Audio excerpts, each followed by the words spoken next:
Hey, what's up, guys? Meteorologist Doug Hetty. It is Tuesday evening. This is a Weather 2020 video. We're going to be talking next storm systems and, of course, a little bit of long-range forecasting as well, because we do have some thunderstorm chances in the forecast for Wednesday night, and then we're getting into the part of the pattern that is we're actually in cycle 4 of the LRC. Of course, the LRC, this is a recurring cycle.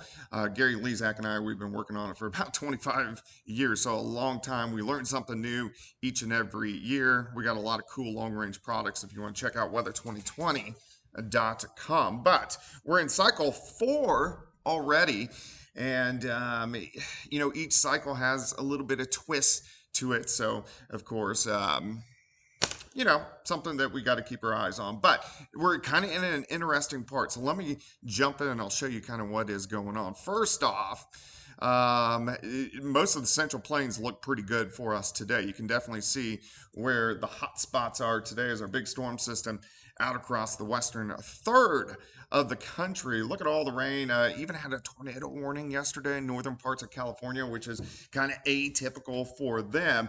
But this storm system is heading out into the central plains. And remember, it's almost severe weather season.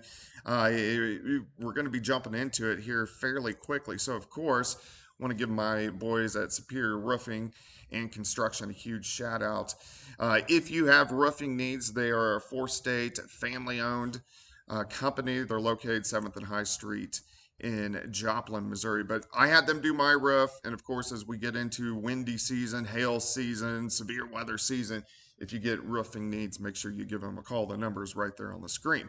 All right, so this storm system, because like I mentioned, we are in cycle 4. So this is coming out, and this is actually a version of what we had on the January 4th and 5th. So that was kind of the beginning of what kind of started to bring in some chunks of Arctic air, if you remember back into January. But this time around, it's going to give us more of some pop-up thunderstorms. Now, these are going to be very scattered, but we are going to have some low-grade severe thunderstorms try to pop up tomorrow night, which we'll jump into here shortly. But these are like a level 1 out of 5, and the main threat is going to be some gusty winds and some hail with some of these thunderstorms. So this is our January 4th and 5th system, or November 26th. If you remember, right after Thanksgiving, we got a little bit of a cold snap and all that rain. So that's where we are at in the pattern. Let's go ahead and jump into what is going to happen in the future. Let's go through time.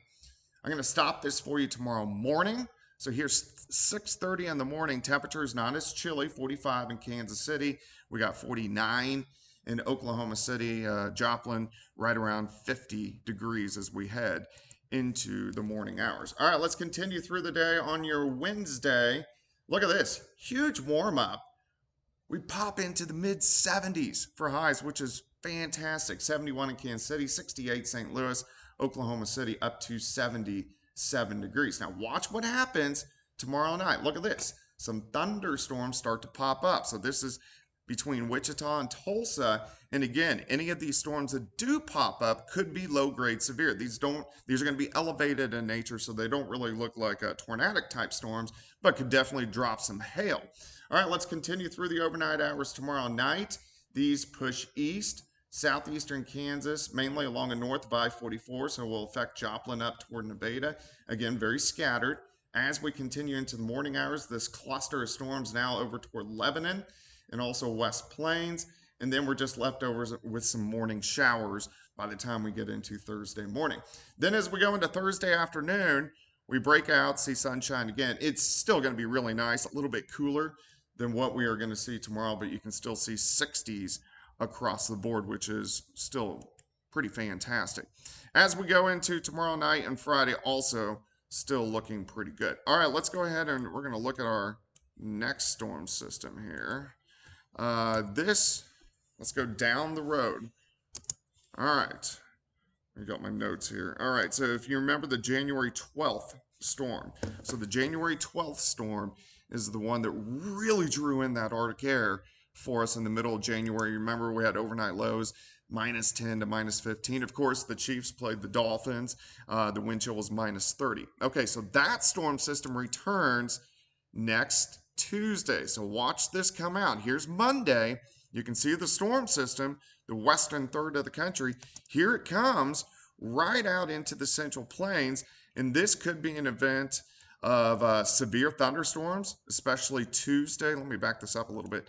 So let's say Tuesday afternoon into Tuesday evening, this could be a severe weather event for eastern Kansas, parts of Oklahoma, and then into southwest Missouri. So that's something we want to watch. And then we want to watch the exact track of the upper level low to see where some snow tries to set up on the backside by Wednesday morning. So that's going to be interesting. Now, we aren't really getting the Arctic air this time. Let me show you why.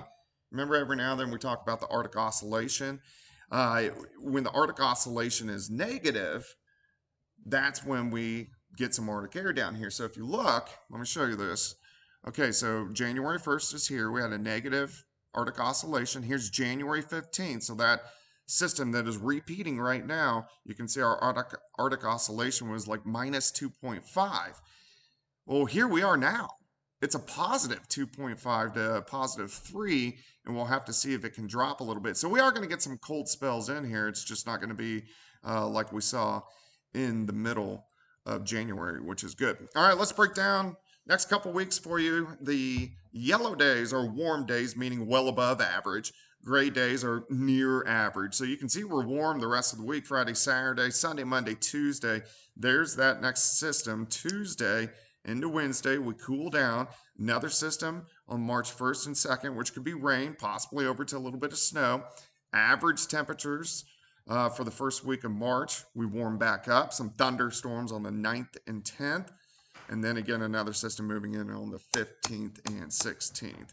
So a lot to watch as we go through the next couple of weeks. Of course, we got the thunderstorms tomorrow night, and then that next bigger system moving in early next week. So I'll keep you guys updated. Any comments, questions, leave them in the comment section below. Make sure you like and subscribe, and we will chat soon.